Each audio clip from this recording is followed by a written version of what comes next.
నేను ఎప్పుడూ అనుకోలేదండి ముఖ్యమంత్రి గారితో ఇలా నేరుగా మాట్లాడతానని, నా సమస్య చెప్పుకుంటానని ఎప్పుడు అనుకోలేదు.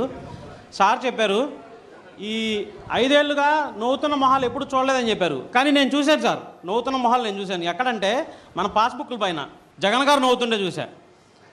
ఆయన పలకలు వేసుకున్నారు కదా రోడ్ల పైన, వాటిపైన ఆయన నవ్వుతుంటే చూశా. శవాల దగ్గరికి వెళ్ళి నవ్వుతాడు కదా, అది చూశా నేను. ఆ నవ్వు మొహాలు నేను ఖచ్చితంగా చూశాను సార్. మిగతా వాళ్ళు నిజంగానే నేను ఇప్పుడు చూస్తున్నా ఇక్కడ. అయితే సార్ నా సమస్య వచ్చేసి నాకు రేషన్ కార్డు కావాలి సార్, తర్వాత హ్యాండిక్యాప్డ్ సర్టిఫికేట్ లేదు సార్. నేను వచ్చేసి మన జగన్ గారు ఉన్నారు కదా, ఆయన అభిమానితో నేను శపథం చేశాను, మా బాబు గారు వచ్చాక కంపల్సరీగా నాకు ఇప్పిస్తారు రేషన్ కార్డు, నాకు ఖచ్చితంగా హ్యాండిక్యాప్డ్ సర్టిఫికేట్ కూడా వచ్చిందని నేను చెప్పాను సార్. ఆ విషయం మీతో ఒకసారి మాట్లాడుతాను. నేను ఆటో తోలుతాను సార్, రోజుకి 350 రూపాయలు రెంట్ సార్. రోడ్డు మీద వెళ్తుంటే నాకు కనిపించింది సార్ ఇక్కడ మీరు వస్తున్నారని చెప్పేసి.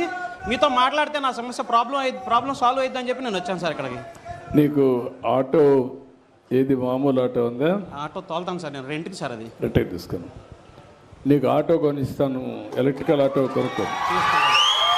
ఓకే, రేషన్ కార్డు ఇచ్చి ఎలక్ట్రికల్ ఆటో ఇప్పించండి ఇమ్మీడియట్గా. ఆ పేరు రాసుకొని ఇప్పించండి, నేను ఇప్పిస్తాను. నువ్వు నీ కుటుంబాన్ని చూసి హిట్ టీవీ యాప్ ని డౌన్లోడ్ చేసుకోండి. ఇందులో short news, live news, entertainment movies అన్ని అవైలబుల్ గా ఉన్నాయి. Please download Hit TV app. Hit TV app hit TV యాప్ని ఫ్రీగా డౌన్లోడ్ చేసుకోండి.